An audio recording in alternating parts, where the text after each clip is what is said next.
तो पिछली क्लास में हम लोगों ने कुछ ऑपरेटर्स डिस्कस किए थे, जिसमें से जो रिसेंट ऑपरेटर जो हमने डिस्कस किया था वो था आपका कार्टेशियन प्रोडक्ट। तो कार्टेशियन प्रोडक्ट के जो एप्लीकेशन है, जैसा कि मैंने पिछली क्लास में बताया कि आप इसकी मदद से दो या दो से ज़्यादा टेबल के डेटा को कंबाइन कर सकते हो। ओके, तो ना क्वेश्चन राइज होता है कि हमें टेबल को कंबाइन करने की जरूरत क्यों पड़ेगी। तो इसका आंसर यह है कि समटाइम्स जब आपके पास कुछ क्वेरीज आएंगी तो जो क्वेरी को जो रिक्वायर्ड डेटा है, that data may not be available in a single table. So you have to combine the data of more than one table in order to answer that query. Okay, so we will see some examples today. Those examples will demonstrate when a query requires data to be combined from more than one table, and how we write such queries to extract the data from more than one table.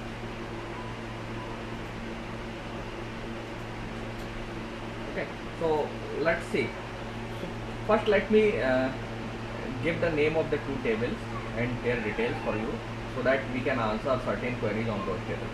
तो आपको याद होगा हमने database में जो structure बताई थी उसमें मल्टीपल टेबल्स थी, लेकिन उनमें से मैं केवल दो टेबल्स के बारे में आपको बता रहा हूँ। एक इंस्ट्रक्टर टेबल है। इंस्ट्रक्टर टेबल का पर्पज़ क्या है, ये कि जो यूनिवर्सिटी में जितने भी इंस्ट्रक्टर्स हैं उनकी डिटेल मेंटेन करती है। तो उसमें 4 एट्रीब्यूट्स हैं इंस्ट्रक्टर्स के, ID, then name, and then उस इंस्ट्रक्टर का डिपार्टमेंट नेम क्या है वो इंफॉर्मेशन है, and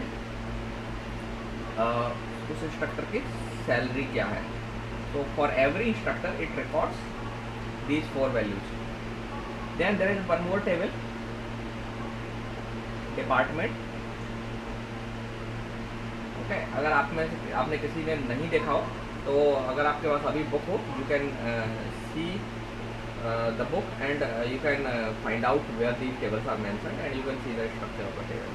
Okay, so there is one more table, department, and department table का पर्पज है कि यूनिवर्सिटी में जितने भी डिपार्टमेंट्स हैं उनकी इंफॉर्मेशन इस टेबल में मेंटेन होगी। ओके, तो इसमें जो कॉलम्स थे, लेट मी राइट। पहला कॉलम है DEPT_name, डिपार्टमेंट नेम जिसको हम बोलते हैं। Then there is one column that is called building, and third column is budget. ठीक है, तो ये 3 कॉलम्स हैं डिपार्टमेंट टेबल में। तो department table is suppose to contain information about all these departments, और केवल ये 3 वैल्यूज रिकॉर्ड, 3 एट्रीब्यूट्स रिकॉर्ड कर रही है डिपार्टमेंट के। डिपार्टमेंट नेम, ओके, तो याद रखना है यहाँ पर डिपार्टमेंट नेम यूनिक है। कोई भी 2 रिकॉर्ड में सेम डिपार्टमेंट नेम नहीं मिलेगा। इसका मतलब एक रिकॉर्ड एक डिपार्टमेंट की इंफॉर्मेशन मेंटेन करेगा और no 2 record will have same department data, अलग अलग डिपार्टमेंट है। तो each department is unique in the database in this table. तो I am just underlining it. तो ये एक नोटेशन होता है जो डिनोट करता है कि ये एट्रीब्यूट की है। ओके, की मतलब यहाँ प्राइमरी की से है, मेरा मतलब यहाँ पर आईडी की है। देन बिल्डिंग का नाम, बिल्डिंग से मतलब है नेम ऑफ द बिल्डिंग, कि वो डिपार्टमेंट किस बिल्डिंग में रन कर रहा है। And then this column records the budget allocated to the department by the university. Okay, so ये 2 कॉलम्स हैं, सॉरी ये 2 टेबल्स हैं जिन पर हम कुछ ऐसी क्वेरीज लिखेंगे जिसमें दोनों टेबल की हमें डेटा को कंबाइन करने की ज़रूरत पड़ेगी, तभी हम उस क्वेरी को आंसर कर पाएंगे। Okay, so let's take one example. Let's suppose you are told that find the instructors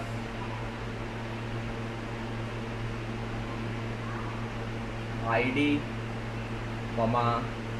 name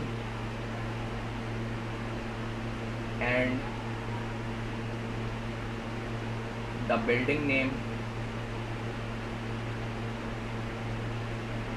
यहाँ बिल्डिंग नेम मैं लिख रहा हूँ, हालांकि इसका मतलब है मैं बिल्डिंग का नाम पूछ रहा हूँ। यहाँ कॉलम में बिल्डिंग नेम मेंशन नहीं किया गया है, टेबल में बिल्डिंग कॉलम दे दिया गया है, लेकिन यहाँ बिल्डिंग का मतलब है बिल्डिंग के नाम, बिल्डिंग का नाम।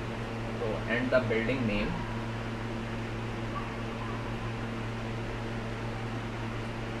of their department.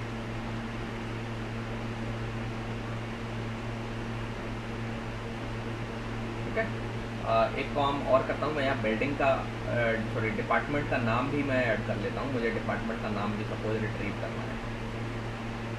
Okay, so what information I am seeking in this query कि मुझे इंस्ट्रक्टर की आईडी चाहिए, इंस्ट्रक्टर का नाम चाहिए और इंस्ट्रक्टर का डिपार्टमेंट नेम चाहिए.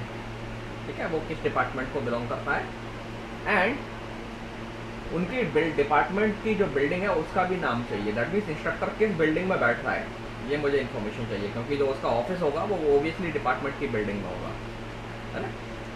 सो now you can see that we can not answer this query using instructor table alone. नहीं कर सकते ना. क्यों नहीं कर सकते? क्योंकि डिपार्टमेंट आईडी में यहाँ मिल जाएगा आपको, इंस्ट्रक्टर का नाम मिल जाएगा, डिपार्टमेंट का नाम मिल जाएगा, लेकिन उसकी डिपार्टमेंट की बिल्डिंग का नाम यहाँ नहीं मिलेगा, है ना.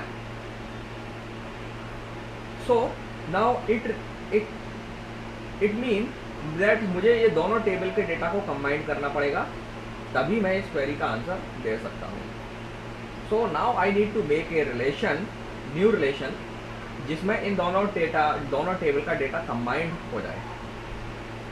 ठीक है.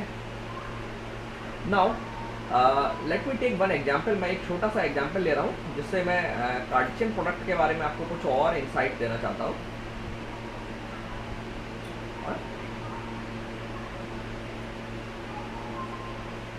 यहाँ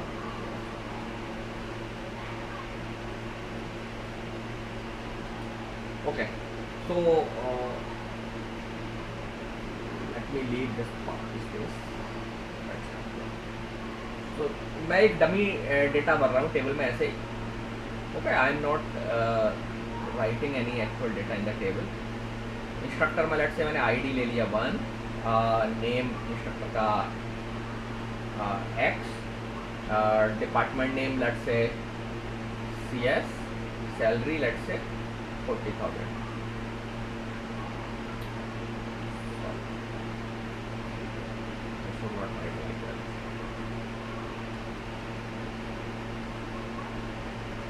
मैं एक टेबलर फॉर्म में लिखता हूँ, ये आपकी इंस्ट्रक्टर टेबल है.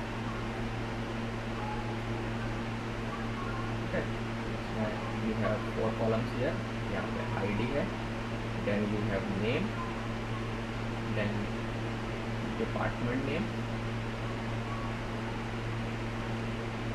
and then salary. I am just taking some dummy values. Okay. तो लेट्स से ID 1 है, पर्सन का नेम X है, department name let's say CS है और सैलरी 20,000 है. Then ID 2, person name Y, department name let's say PHY for physics and let's say salary 40,000. एक record और ले लेते हैं, P Z and let's say एक और ले लेते हैं मैथ एंड सैलरी ले लेते हैं 30,000. Okay, now I am taking department table also side में with some dummy value. ये हो गया आपका DPT _ name, then building, okay, let's say department name CS, building name let's say Turing है and budget let's say 5 lakh. मैं numbers को ऐसे ही लिख रहा हूँ, मैं I do not want to write the numbers. और let's write 5 lakh. Then there is another department physics और लेट्स से बिल्डिंग का नाम है न्यूटन एंड बिल्डिंग का लेट्स से डिपार्टमेंट का बजट है 10 लाख।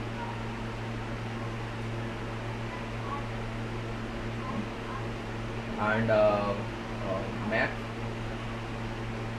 लेट्स से मैथ का बिल्डिंग है, चलिए कुछ भी ले लेते हैं, नोबेल। बिल्डिंग डिपार्टमेंट का बजट है लेट्स से 6 लाख।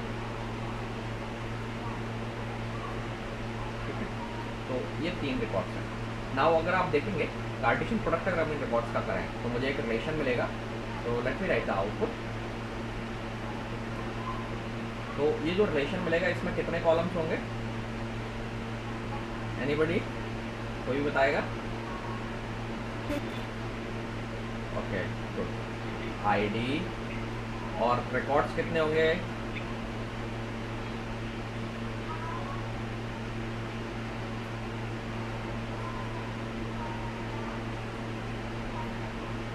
यहाँ पे हमें इंस्ट्रक्टर डॉट लगाना पड़ेगा क्योंकि दोनों जगह कॉलम का नाम सेम है।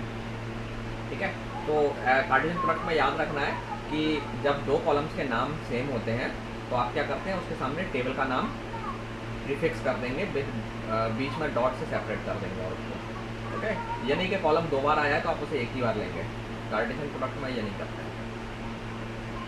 ओके, तो I want to do Cartesian product instructor cost cross department.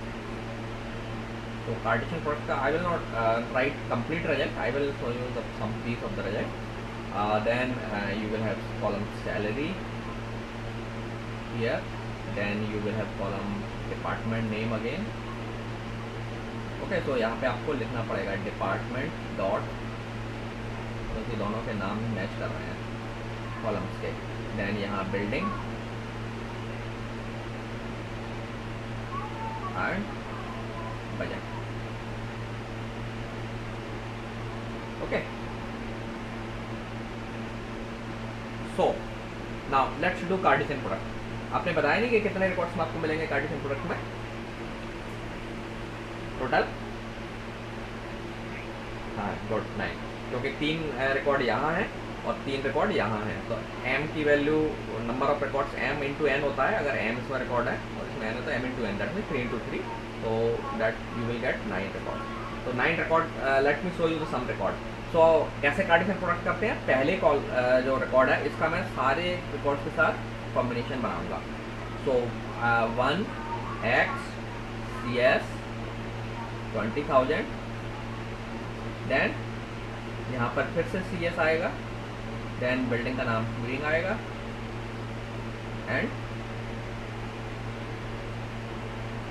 5 lakh आएगा, है ना। अब अगर आप अगले रिकॉर्ड को ध्यान से देखें तो अगला रिकॉर्ड होगा 1 x CS and 20,000 and PHY, that means physics, building का नाम न्यूटन एंड 10 लाख।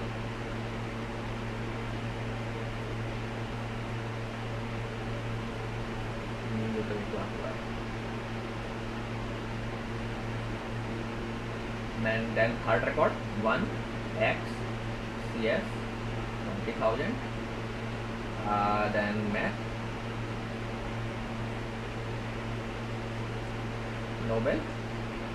ओके, तो ये वाली रिलेशन है एंड 6 लाख।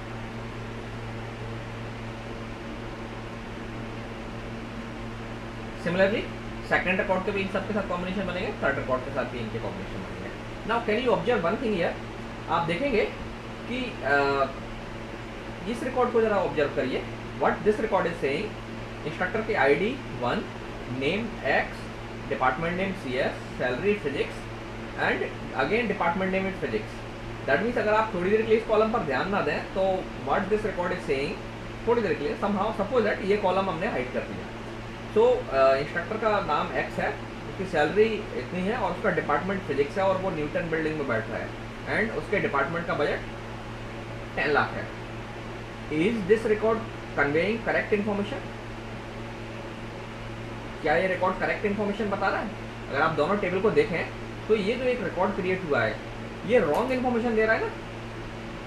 एग्री और नॉट? हैव अ लुक, ध्यान से देखिए। ये टेबल क्या कह रही है कि आप अगर इन दोनों टेबल को ध्यान से देखें तो आप ये कह रहे हैं, इसको अगर ऑब्जर्व करें तो कंप्यूटर साइंस डिपार्टमेंट के बिल्डिंग का नाम ट्यूरिंग है और उसके डिपार्टमेंट का बजट 5 लाख है। लेकिन ये रिकॉर्ड क्या कह रहा है, अगर आप इस देर के लिए, थोड़ी देर के लिए अगर इस रिकॉर्ड को भी भूल जाए, सपोज मान लीजिए इस कॉलम को भूल जाए, समहाउ हाइड कर लें, then what this record is saying कि कंप्यूटर साइंस डिपार्टमेंट में एक्स नाम का इंस्ट्रक्टर है, उसकी सैलरी 20,000 है और उसकी बिल्डिंग का नाम न्यूटन है और उसके डिपार्टमेंट का बजट 10 लाख है ना। तो अगर आप चाहें इस रिकॉर्ड, इस थोड़ी देर के लिए इस डिपार्टमेंट को हाइड कर दें या इस डिपार्टमेंट को हाइड कर दें, then in the both cases you are seeing that कि this record is conveying wrong information। तो sometimes कभी कभी हम इसको ऐसे टपल्स को हम spurious टपल्स भी बोलते हैं, क्योंकि ये टपल क्या कर रहा है, wrong information दे रहा है आपको, है ना, जो कि information है ही नहीं है, लेकिन इसने एक unnecessary की एक information क्रिएट कर दी। ओके, सिमिलरली इस केस में भी आप देख सकते हैं, यहाँ भी रॉन्ग इन्फॉर्मेशन क्रिएट हो रही है।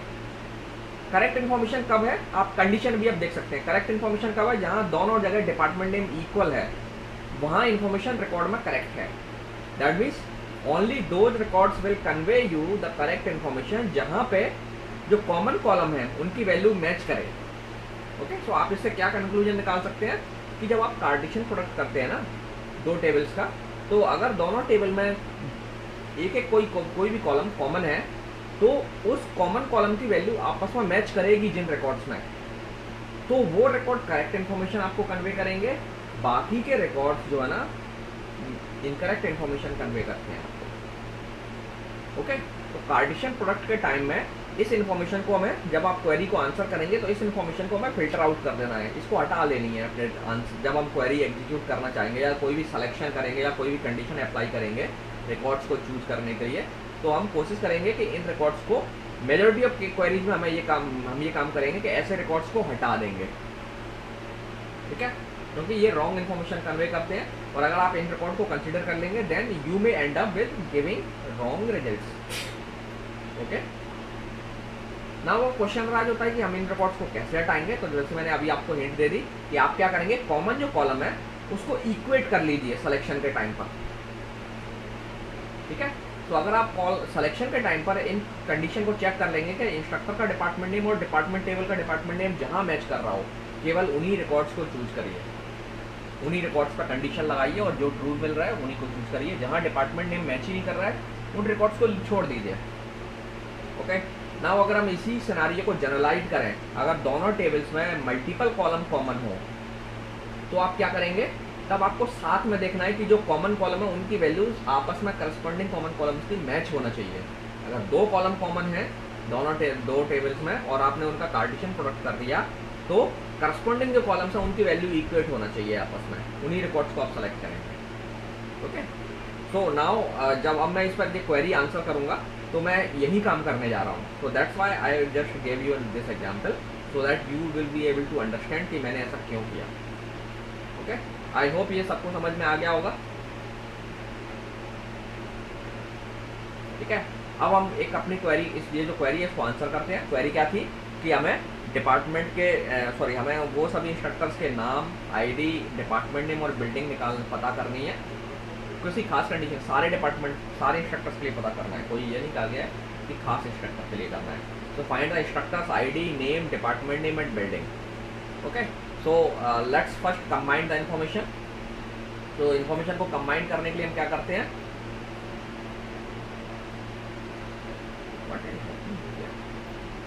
why this page is going down?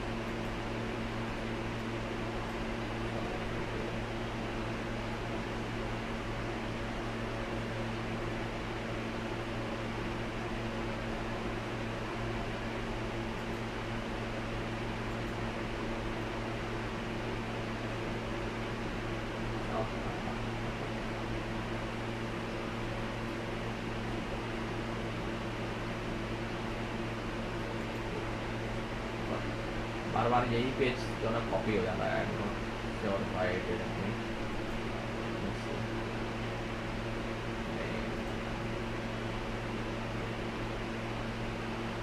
चलिए हो जाने देते हैं।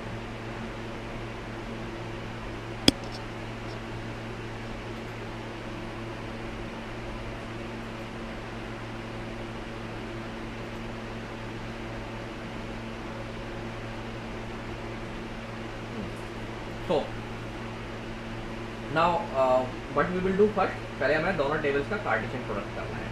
तो कार्टेशियन प्रोडक्ट करने के लिए हम क्या करेंगे, सिंपली एक ब्रैकेट में लिख देते हैं इंस्ट्रक्टर क्रॉस डिपार्टमेंट।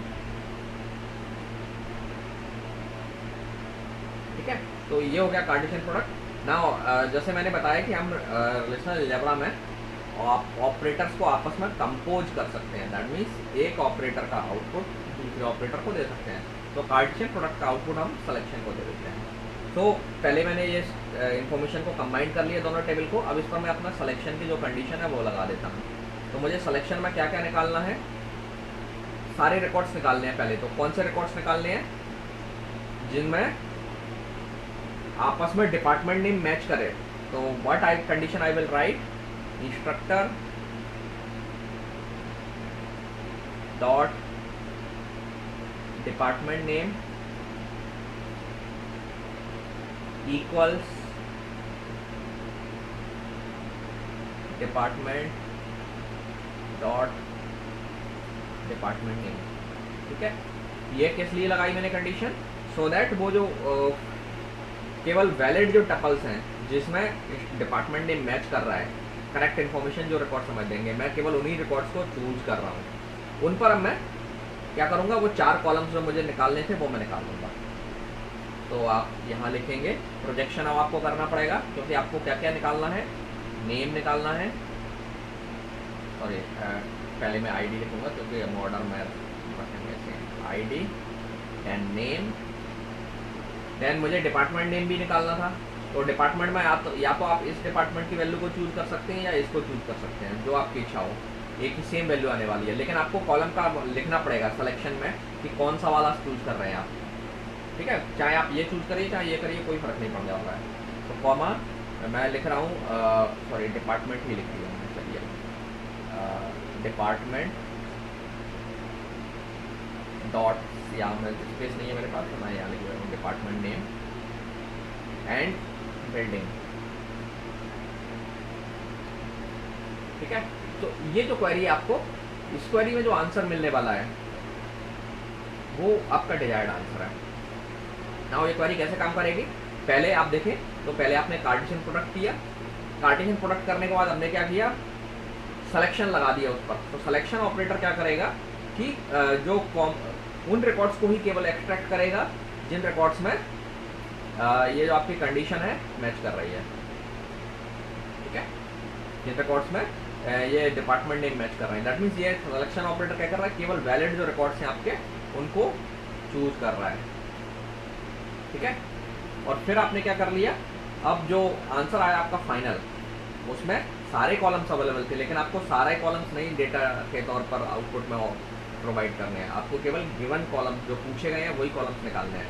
तो आपने आईडी निकाल लिया, नेम कॉलम एक्सट्रैक्ट कर लिया, डिपार्टमेंट टेबल वाला पोर्शन जो था, 2 कॉलम है एक्चुअली डिपार्टमेंट नाम से, तो आपको लिखना पड़ेगा डिपार्टमेंट नेम वाला कौन सा चूज कर रहे हो आप। तो मैंने लिखा department dot department name.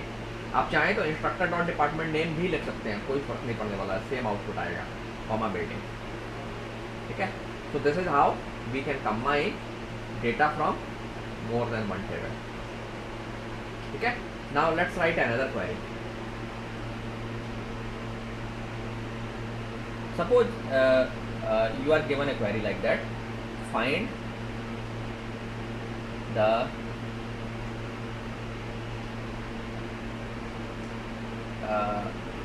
instructor name,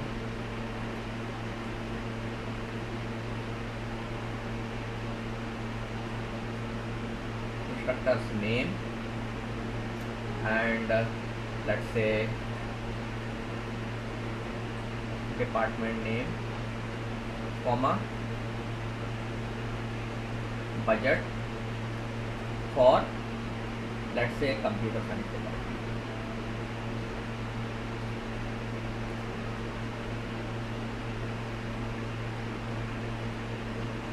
अब आप देख रहे हैं अगेन इस क्वेरी में कि आपसे क्या कहा गया है कि नेम निकालना है इंस्ट्रक्टर का, डिपार्टमेंट नेम एक्सट्रैक्ट करना है और उसके डिपार्टमेंट का बजट निकालना है।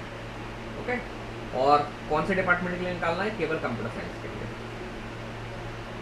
सो अगेन आप देखेंगे कि ये information department name then instructor name ये इंस्ट्रक्टर टेबल में अवेलेबल है, लेकिन बजट अवेलेबल नहीं है। लेकिन आपको क्वेरी में बजट भी रिटर्न करना है ना? तो अल्टीमेटली आपको क्या करना पड़ेगा? दोनों टेबल्स को कंबाइन करना पड़ेगा। ओके, फिर आप क्वेरी लगा सकते हैं, क्योंकि इंस्ट्रक्टर टेबल में बजट नहीं है, डिपार्टमेंट टेबल में इंस्ट्रक्टर का नाम नहीं है। So let's write this query. तो सबसे पहले आप क्या करेंगे? कार्टेशियन प्रोडक्ट करेंगे। आप लिखेंगे इंस्ट्रक्टर क्रॉस, ये कार्टेशियन प्रोडक्ट का सिंबल है, एंड डिपार्टमेंट।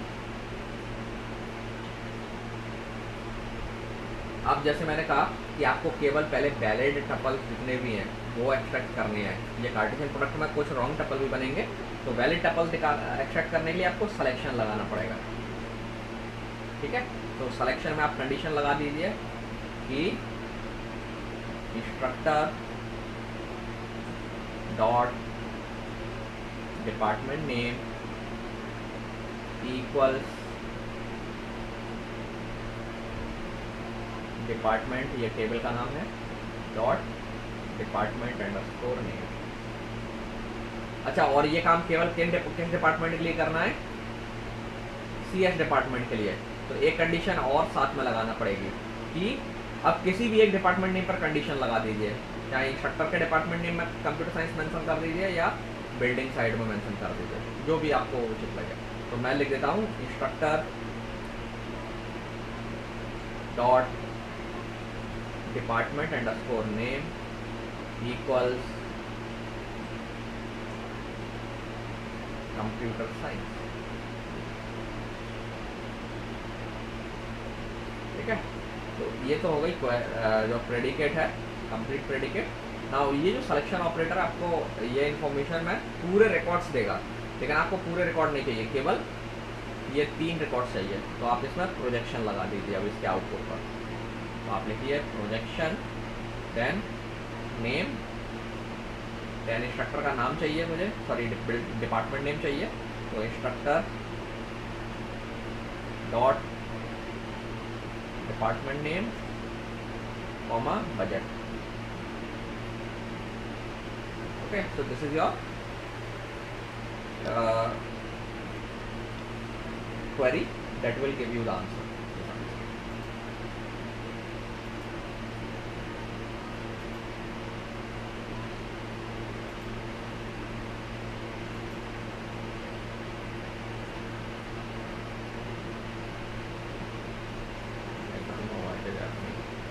बार ये रिकॉर्ड क्यों कॉपी हो जा रहा है हर जगह?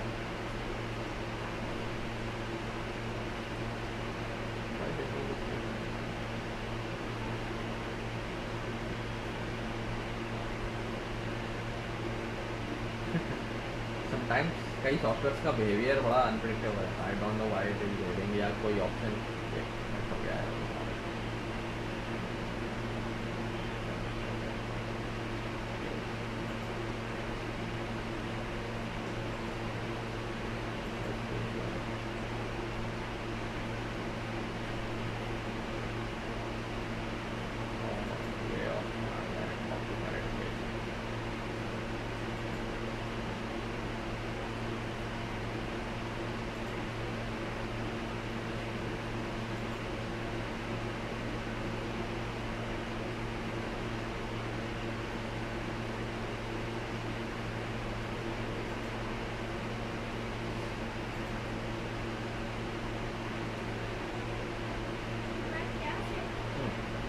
चलिए, तो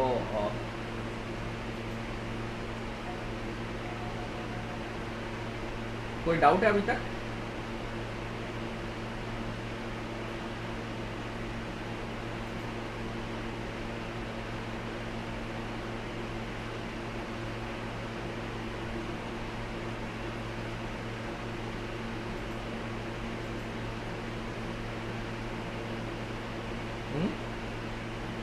एनी डाउट?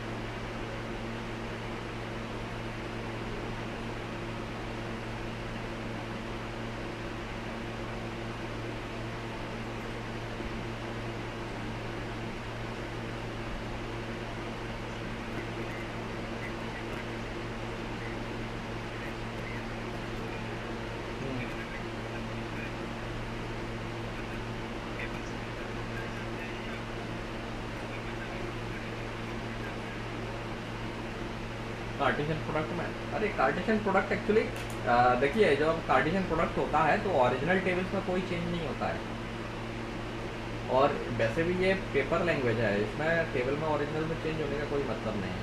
जब आप दो नंबर्स का मल्टीप्लाई करते हैं तो वो चेंज थोड़ी होता है, एक आउटपुट आपको मिलता है। जैसे आपने 2 इंटू 5 किया तो यू गेट 10, ओके, तो उससे 2 और 5 में चेंज थोड़ी होगा, होता है क्या, है ना। तो आप जब दो वेरिएबल्स को मल्टीप्लाई करो, let's say x and y are two variables and x into y आप करते हैं and you get another variable z, तो x और y की वैल्यू चेंज तो नहीं होती है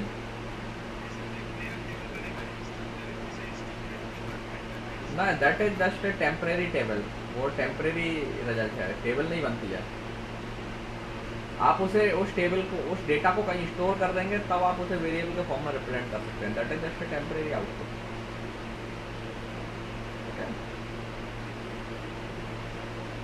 ओके,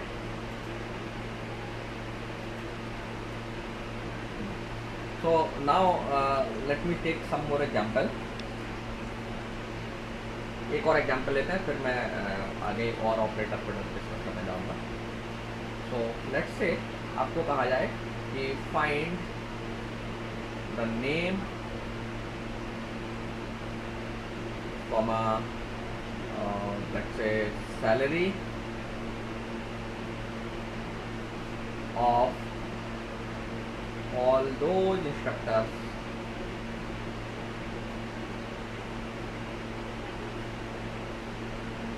whose department budget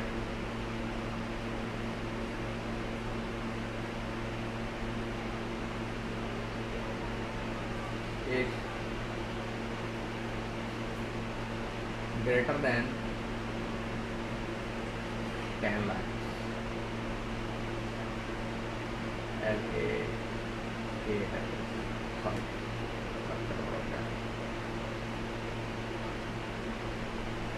ठीक है। ये एक सपोज क्वेरी है जिसमें आपसे कहा गया है कि आपको उन डिपार्टमेंट के इंस्पेक्टर्स के नाम और सैलरी निकालनी है जिनका बजट 10 लाख से ऊपर है।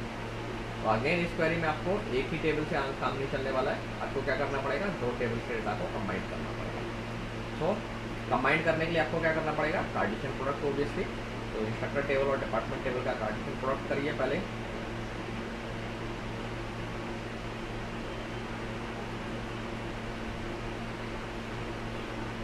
देन आपको क्या करना है, दो कंडीशंस लगानी है, एक तो इक्वेट करने वाली कंडीशन लगानी है करेक्ट सिलेक्शन की, और दूसरी कंडीशन ये लगानी है कि डिपार्टमेंट का जो बजट है वो 10 लाख से ऊपर हो। तो सिलेक्शन में थोड़ा सा बड़ा ऑपरेटर ले लेता हूँ जहाँ कंडीशन लिखने में दिक्कत होती है। सिलेक्शन में आपको यहाँ लिखना है पहली चीज़ कि instructor dot department name equal to department dot dpt underscore name. एक तो कंडीशन ये है, आप ब्रैकेट में लिख देता हूँ इसको, एंड दूसरी कंडीशन क्या है, budget,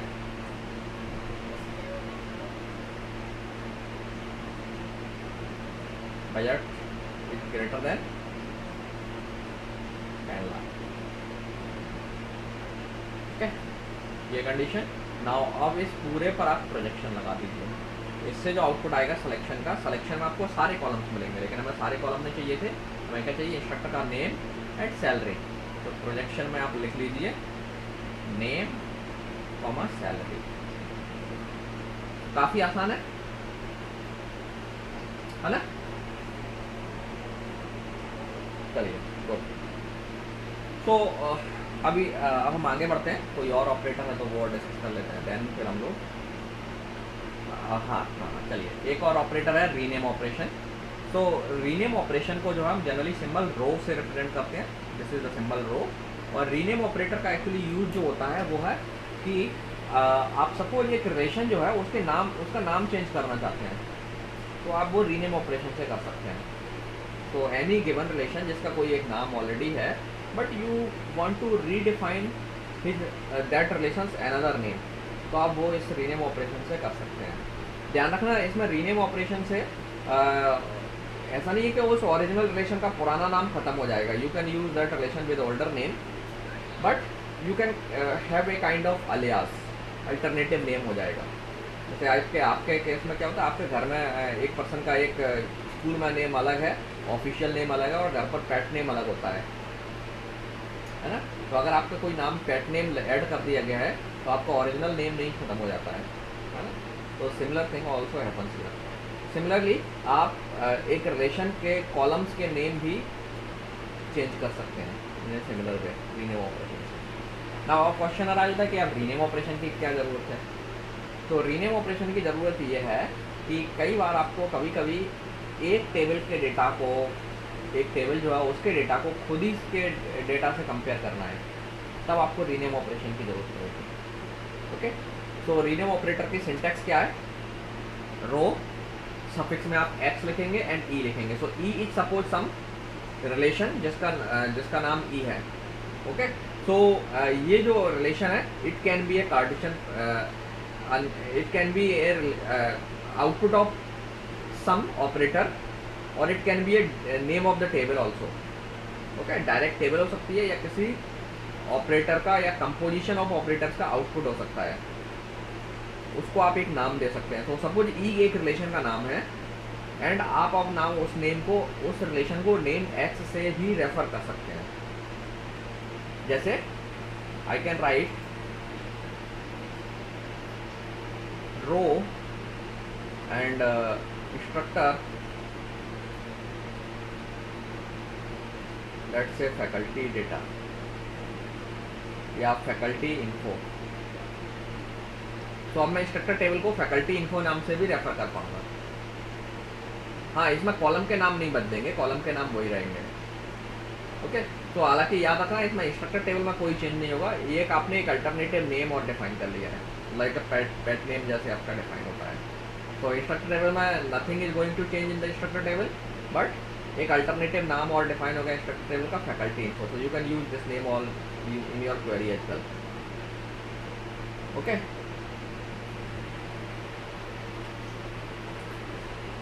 so this is the rename operator. Rename operator के एप्लीकेशंस पर हम बाद में आएंगे, पहले हम कुछ ऑपरेटर्स और डिस्कस कर लेते हैं। ठीक है,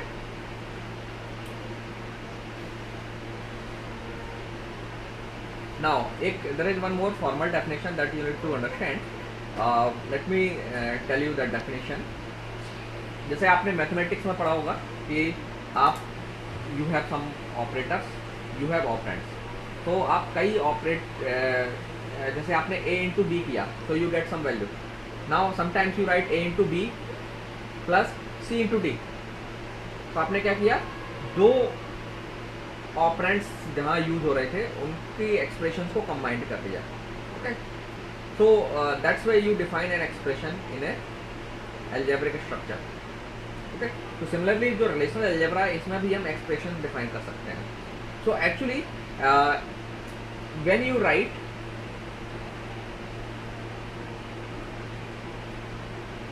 instructor Cartesian product department, it is an expression. ठीक है, it is an relational algebra expression. Similarly अगर आप इसमें कुछ कंडीशन लगा देते हैं यहाँ पर प्रेडिकेट पी के साथ सिलेक्शन लगा के, this is also an expression, है ना। जैसे आप लिखते हो ना 2+3 या 2+x, this is an expression. Now expression का मतलब क्या है, it is a sequence of operator and operands that are applied as per the rules of corresponding algebraic structure. तो जैसे आपने मैथमेटिक्स में अलजेब्रा पढ़ा था तो आप एक्सप्रेशंस बनाते थे x+2 +3, this was an expression.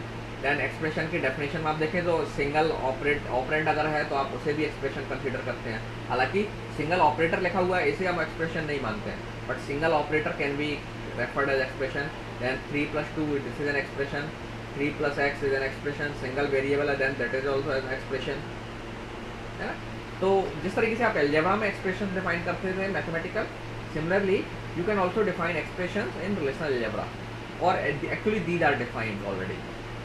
Okay, so relational algebra में एक्सप्रेशन में क्या होगा, क्योंकि आपके रिलेशनल अलजेब्रा में जो ऑपरेंड्स होते हैं वो क्या होता है, एक रिलेशन होता है. So any single relation is an expression, that is a basic definition. A relation in the database, that is called an expression. Okay. और सिमिलरली एक कांस्टेंट रिलेशन, कांस्टेंट रिलेशन का मतलब है एक रिलेशन, एक डेट टेबल मैंने fix कर दी. तो जैसे मैंने यहाँ एक टेबल ड्रॉ की थी अभी थोड़ी देर पहले, आई थिंक मैंने वो क्लोज कर दिया. तो जैसे मैंने एक इंस्ट्रक्टर टेबल ड्रॉ की थी, उसमें कोई डमी डेटा भर दिया था. ओके. तो that was an instance of the instructor relation and you can call it a constant, क्योंकि उसमें फिक्स डेटा है, that is not going to change. So that is also an expression. Then अब आप एक database के ऊपर या एक से ज़्यादा डेटाबेस के ऊपर या एक से ज़्यादा रिलेशन के ऊपर कोई एक ऑपरेटर लगा देते हैं, that will also become an expression. So for example this line defines that let E1 and E2 be two relational algebra expressions, then following are also expressions. सो एक्सप्रेशन को एक्सप्रेशन के टर्म में define किया गया है, ध्यान रखना यहाँ. तो this is a kind of recursive definition. तो अगर E एक्सप्रेशन है, E1 is an expression, E2 is an expression, then union of both of them will be an expression also. Similarly, if E1 is an expression, E2 is an expression, then E1 minus E2 will also be an expression. In this way you can define for all of them. So you just need to go through this definition. Okay, नई चीज़ समझ में आती है, there is not a issue. हालांकि आपने algebra पढ़ा है तो आप एक्सप्रेशन के डेफिनेशन समझ जाएंगे, there is nothing rocket science there. Okay. Now अब आते हैं कुछ एडिशनल ऑपरेटर्स पर. सो जो रिलेशनल अलजेब्रा है, तो अभी तक हमने जितने ऑपरेटर्स डिस्कस किए थे रिलेशनल अलजेब्रा में, all were fundamental operations. Okay, these operations are fundamental operations. Now we are going to study some more operators that are not fundamental operators, because these operations can be realized with the operators that we have already studied. तो ये जो ऑपरेटर्स हैं like set, intersection, natural join, assignment and outer join, ये operators relational algebra में कोई भी नई चीज़ ऐड नहीं कर रहे हैं. They are not going to add any power in the relational algebra. Fundamental operators relational algebra का पावर डिफाइन करते हैं. तो अगर आप कोई भी एक ऑपरेटर कम कर देंगे फंडामेंटल में से, तो रिलेशनल अलजेब्रा का पावर, एक्सप्रेसिव पावर जो है, पावर से मतलब एक्सप्रेसिव पावर कम हो जाएगा. But these operators will not add any expressive power to the relational algebra. कि इन ऑपरेटर के डिफाइन करने से अब हम कुछ नई तरह की क्वेरी डिफाइन कर सकते हैं जो पहले नहीं कर सकते थे. तो ऐसा नहीं है. ठीक है. हाँ, फंडामेंटल ऑपरेटर्स में जरूर है कि every fundamental operator is important and it have its own role, और उसके बिना कई सारी क्वेरीज को आप आंसर ही नहीं कर पाएंगे. जैसे प्रोजेक्शन ना हो तो आप जैसे कुछ खास रिकॉर्ड्स आप कॉलम सेलेक्ट करना चाहते थे वो नहीं कर पाएंगे. सिलेक्शन ना हो तो कुछ कंडीशन वाले रिकॉर्ड आप सेलेक्ट करना चाहते थे वो नहीं कर पाएंगे. अगर कार्टेशियन प्रोडक्ट नहीं होगा तो बहुत सारी क्वेरीज ऐसी हैं जिसमें डेटा कंबाइन करने की जरूरत पड़ती है, वो काम आप नहीं कर पाएंगे. ओके. सिमिलरली रीनेमिंग ऑपरेशन से कुछ क्वेरीज ऐसी हैं जिसमें हमें एक टेबल के डेटा को खुद से कंपेयर करना होता है, तो वो क्वेरीज आप आंसर नहीं कर पाएंगे अगर रीनेम ऑपरेशन नहीं होगा. सो सिमिलरली अगर यूनियन ऑपरेशन नहीं होगा तो there are set of queries that you will not be able to perform. Okay. Set difference नहीं होगा तो there are some set of queries जो आप परफॉर्म नहीं कर पाएंगे. ओके. सो जो फंडामेंटल ऑपरेटर्स अभी हमने डिस्कस किए, all add some power to the relational algebra's expressive capacity. जो भी एक्सप्रेसिव पावर है उसको वो इन्हांस करते हैं. But now we are going to study some operators जो एडिशनल ऑपरेटर्स हैं. यहाँ पर ये जो चार मेंशन एक्चुअली ये ऑपरेटर आपके रिलेशनल अलजेब्रा में कोई नया पावर ऐड नहीं करने वाले हैं. जस्ट ये आपको क्वेरी लिखने का जो वे है उसे थोड़ा सा आसान और कन्वीनियंट बना देंगे. Okay. So you should remember that. तो these operators are not fundamental operators of the relational algebra. Okay. तो let's see one by one them. तो पहला जो ऑपरेशन है सेट इंटरसेक्शन ऑपरेटर. हालांकि मैं इसे पहले डिस्कस कर चुका हूँ. तो सेट इंटरसेक्शन ऑपरेटर क्या करता है, दो रिलेशंस हैं आपके पास, तो आप इनका इंटरसेक्शन जो है ना कर सकते हैं इस ऑपरेटर से. और इंटरसेक्शन में आपको क्या इन्फॉर्मेशन मिलेगी, दोनों टेबल्स में जो कॉमन कॉलम्स हैं, कॉमन रिकॉर्ड्स हैं, वो आपको रिटर्न होंगे. ठीक है. तो you can see the definition R intersection equal to T some tuple T such that T belongs to R and T belongs to S. तो आर इंटरसेक्शन एस से आपको वो सभी टपल्स मिलेंगे जो आर रिलेशन में भी हैं एंड रिलेशन एस में भी है, given R and S are two compatible relations. ध्यान रखना. सेट इंटरसेक्शन में भी कंपैटिबिलिटी कंडीशन को याद रखना है आपको, ठीक है। ये कंपैटिबिलिटी कंडीशन को फॉलो करता है ये ऑपरेटर यहाँ पे। लेकिन जैसे मैंने कहा कि ये जो ऑपरेटर है ये एक्सप्रेसिव पावर ऐड नहीं करता है। क्यों नहीं करता है? क्योंकि आपको मालूम है सेट थ्योरी के इक्वालिटी से कि आप आर इंटरसेक्शन एस को ऐसे परफॉर्म कर सकते हैं। दैट मीन्स आपको इंटरसेक्शन की जरूरत नहीं है। अगर सेट डिफरेंस आपके पास अवेलेबल है, if you are able to do the set difference, then आप ऐसा कर लीजिए। दैट मीन्स अगर आर इंटरसेक्शन एस निकालना है तो आप क्या करिए, आर में से आर माइनस एस को घटा दीजिए, आपको इंटरसेक्शन हो जाएगा। अगर आपको नहीं समझ में आया हो तो ये सेट थ्योरी की एक्सप्रेशन है। मैं आपको इसे प्रूव करके तो नहीं दिखाऊंगा ना, I will demonstrate. You just take an example. अगर आप कन्विंस नहीं है, आप एक एग्जाम्पल ले लीजिएगा एंड दो रिलेशंस का जो कंपेटेबल हो, और देन कन्विंस योरसेल्फ कि क्या ये करेक्ट है नहीं। या नहीं, आप रिलेशन मत लीजिए, एक सिंपल नॉर्मल सेट्स ले लीजिए और फिर उनके ऊपर ये एक्सप्रेशन लगाइए। एक आर इंटरसेक्शन निकालिए, एस निकालिए, फिर आर माइनस एस कर लीजिए, तो आप देखेंगे you will get the same thing. Okay, तो सेट इंटरसेक्शन ऑपरेटर जो है ये आपकी कुछ क्वेरीज को राइट करने को कन्वीनियंट बना देगा। क्यों? क्योंकि अगर आपको इंटरसेक्शन बिना डायरेक्टली परफॉर्म नहीं करना है तो आपको ऐसे निकालना पड़ेगा। दैट मीन्स पहले आपको एक रिलेशन में से आर माइनस एस करना पड़ेगा एंड देन जो आउटपुट बचेगा उसको फिर से आर से घटाना पड़ेगा। तो आपकी क्वेरी थोड़ी सी लेंदी हो जाएगी और you will feel some inconvenience in writing query. लेकिन डायरेक्ट इंटरसेक्शन है तो आप सीधा डायरेक्ट इंटरसेक्शन ऑपरेटर मेंशन करिए and you are done. Okay, now there is one more operator that is called natural join. So natural join operator वही काम कर रहा है जो अभी मैंने क्वेरीज में किया था।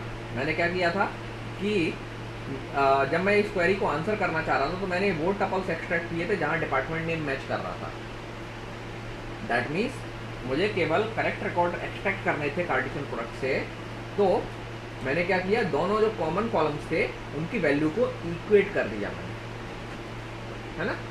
सो ये काम मुझे, इसके लिए ये सिंटेक्स आप देख रहे थे मुझे बार बार लिखना पड़ रही थी, तो ये थोड़ी सी इनकन्वीनियंट हो जाती है ना। सो इसके लिए हमारे पास अब एक अल्टरनेट ऑपरेटर है that is called natural join. So natural join में आपको ये इक्वेट करने की कंडीशन नहीं लिखना पड़ेगी, ये ऑटोमेटिकली इक्वेट करता है। ओके, कॉमन जो कॉलम्स हैं उनको इक्वेट करता है ये ऑपरेटर।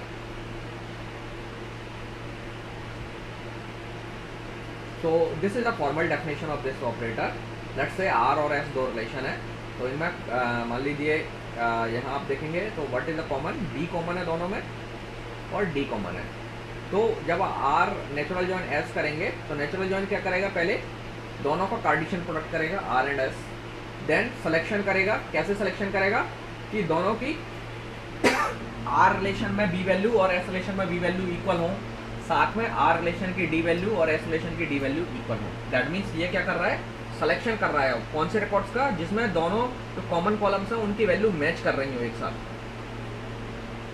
ओके, एंड देन फिर आप क्या कर रहे हैं, सारे कॉलम्स सेलेक्ट कर रहे हैं। तो आपका जो स्कीमा है इसमें जो कॉमन कॉलम्स दो बार आ रहा था कार्टेशियन प्रोडक्ट में, ये उसे एक ही बार ले रहा है क्योंकि उसको दो बार लेने की जरूरत नहीं है। तो आपने R dot A, R dot B, R dot C, R dot D, R dot E लिख दिया।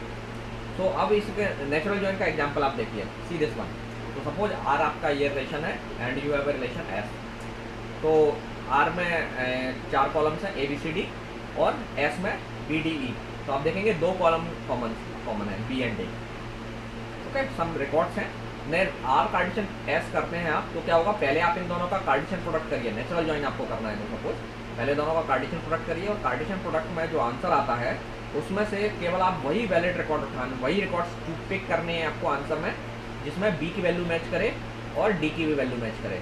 तो जो कंबाइंड रिकॉर्ड्स बना है उसमें बी और डी की वैल्यू मैच करे वो रिकॉर्ड उठा लीजिए। और चूंकि आपके बी और डी कॉलम 2 बार यहाँ है तो आप उसे एक बार ले लीजिए, तो you will get this one answer. से आप इसमें देखेंगे, अब इसको मैं डायरेक्टली करना चाहूँ कार्टेशियन प्रोडक्ट में, तो आपको कल अगर इसको पूरा फॉलो करना है इस एक्सप्रेशन के अकॉर्डिंग तो आपको ऐसे करना पड़ेगा। पहले कार्टेशियन प्रोडक्ट करिए, फिर इस कंडीशन के बेस पर सिलेक्शन करिए एंड देन रिकॉर्ड्स चूज करिए। मैं आपको डायरेक्ट शॉर्टकट बता देता हूँ इसका क्या करना है। आप सिर्फ क्या करिए, वही रिकॉर्ड्स आंसर में लेके आइए जहाँ वैल्यू मैच करें। तो पहला रिकॉर्ड आप देखेंगे अल्फा 1 अल्फा ए, यहाँ पर जो रिकॉर्ड है उसमें मैच देख लीजिए क्या इनकी वी वैल्यू मैच कर रही है क्या, तो देखेंगे वी वैल्यू मैच कर रही है और डी भी मैच कर रहा है। तो आप इस रिकॉर्ड को कंबाइन कर लीजिए और आप और जो बी और डी दो बार नहीं लेना, एक बार ले लीजिए। तो अल्फ़ा 1, अल्फ़ा ए और फिर अल्फ़ा, तो ये आपका रिकॉर्ड आ गया अल्फ़ा 1, अल्फ़ा ए, अल्फ़ा। ठीक है, अब इस रिकॉर्ड का देखिए दूसरे के साथ कुछ मैच बन रहा है क्या, तो आप देखेंगे यहाँ दूसरे में बी वैल्यू मैच नहीं कर रही है, तो आप इसे छोड़ देंगे, इस कॉम्बिनेशन को ट्राई नहीं करेंगे। देन इसके साथ कॉम्बिनेशन देखिए अल्फ़ा 1, तो आप देखेंगे अल्फ़ा में 1, बी की वैल्यू यहाँ दोनों जगह मैच कर रही है, बी मैच कर गया, लेकिन क्या डी मैच कर रहा है क्या, नहीं कर रहा है, इस रिकॉर्ड को भी छोड़ दीजिए। अल्फ़ा 1 तीसरे रिकॉर्ड में आइए, यहाँ बी की वैल्यू मैच ही नहीं कर रही है, छोड़ दीजिए। यहाँ बी की वैल्यू मैच नहीं कर रही है इन दोनों के कॉम्बिनेशन में, तो इस रिकॉर्ड को भी हम छोड़ देंगे। दैट मीन्स इनके और इनके कॉम्बिनेशन में जो रिकॉर्ड बना वो भी ड्रॉप कर दिया आपने। अब इस पर आइए बीटा 2 गामा ए, इसका कॉम्बिनेशन बनाइए इसके साथ और देखिए कि दोनों वैल्यू मैच कर रही है क्या बी और डी की। तो आप देखेंगे यहाँ बी की वैल्यू 2 है, यहाँ बी की वैल्यू 1 है, छोड़ दीजिए कॉलम, इसको कंबाइन नहीं करेंगे।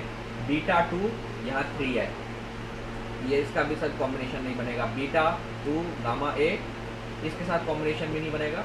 लेकिन सी दिस वन बीटा 2, तो डी तो वैल्यू मैच हो गई, क्या यहाँ पर डी वैल्यू मैच हो रही है क्या, डी में यहाँ ए है, तो ये मैच नहीं हो रहा है एंड सो ऑन। तो इस तरीके से जब आप करेंगे इसको, you can do it at home, then you will get this result. ठीक है, तो ये डायरेक्ट मेथड है जिसमें आप केवल वही कॉम्बिनेशंस उठाएंगे जिसमें दोनों वैल्यू मैच कर रहे हैं। ओके, तो कार्टेशियन प्रोडक्ट जो ना आपको जो नेचुरल जॉइन है ये आपका काम आसान कर देता है। और अगर आप इसी क्वेरी पर अगर ध्यान दें तो अगर आपको ये क्वेरी लिखना हो तो आप इसे नेचुरल जॉइन से ऐसे लिख सकते हैं। मैं यहाँ पर दूसरे कलर से इसी के पास में लिख देता हूँ। आप लिखेंगे instructor cross, sorry natural join का ये सिंबल होता है, इसको ऐसे डंबल शेप होती है, इसको बना लीजिए dumbbell shape, then department.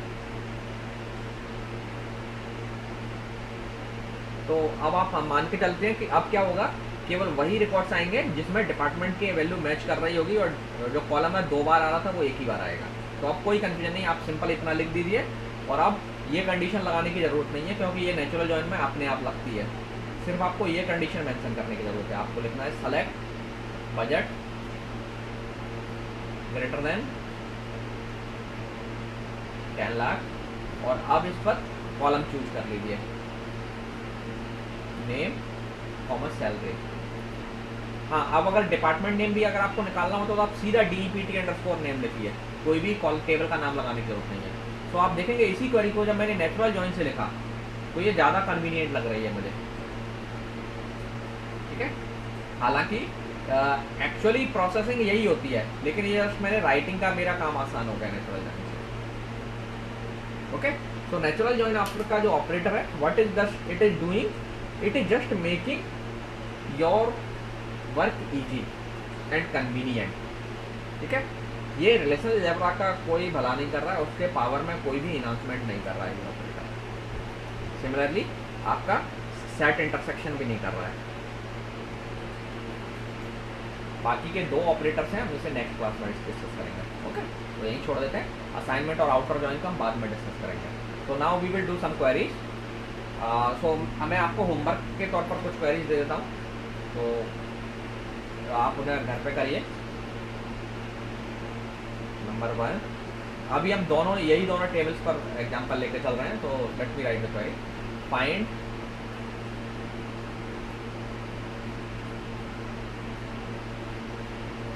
instructors ID and name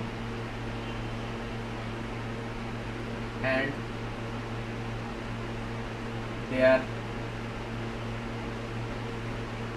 building। ठीक है, आपको ID निकालना है, नाम निकालना है और बिल्डिंग निकालना है। Number 1। Number 2, find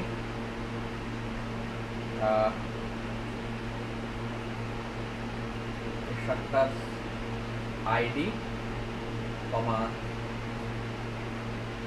department name and building,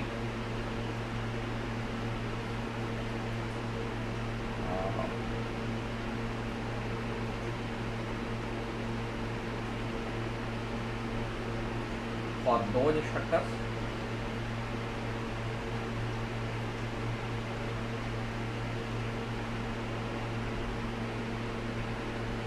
who belongs to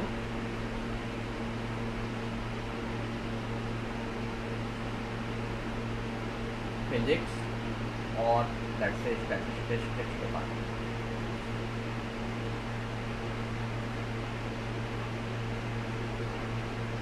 ठीक है, क्वेरी नंबर 3। अब आपको इच्छा है, अगर आप कोशिश करें, मैं अभी सजेस्ट करूँगा कि आपको इन दोनों क्वेरीज को, आप ये जो भी क्वेरीज अभी लिख रहे हैं आप दोनों से लिखिए, नेचुरल जॉइन से भी लिखिए और बिना नेचुरल जॉइन के भी लिखिए, ठीक है, सो दैट आपको थोड़ा सा प्रैक्टिस हो जाएगी। Number 3, find instructor name, salary और those instructors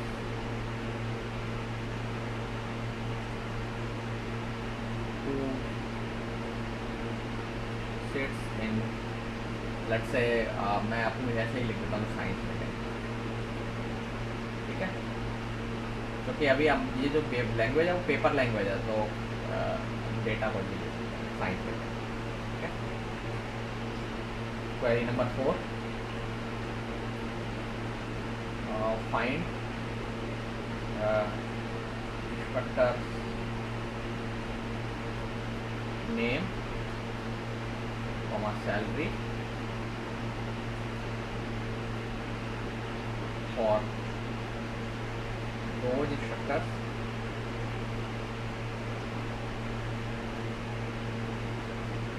whose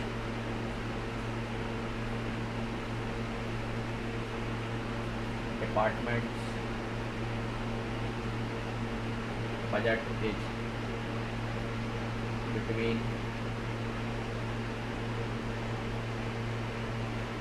5 to 10 lakh, ठीक है। अब जब कंपैरिजन में आप करोगे ना तो ध्यान रखना 5 to 10 लाख को मतलब नंबर्स में लिखना, मैंने तो ऐसे ही लिख दिया है बट आपको नंबर में लिखना पड़ेगा। Query number 5, find the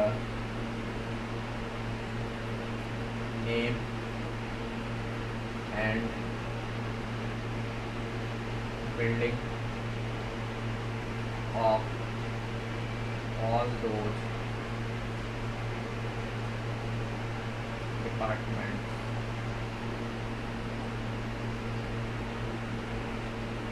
whose budget is greater than let's say 50 lakh, ठीक है, 50 लाख है। यही 5 क्वेरीज करिए, देन नेक्स्ट क्लास में आगे चलेंगे। अगर आपको कोई डाउट आएगा then I will try to solve your doubts, okay. तो मैं ये क्वेरीज आपको शेयर कर दूंगा।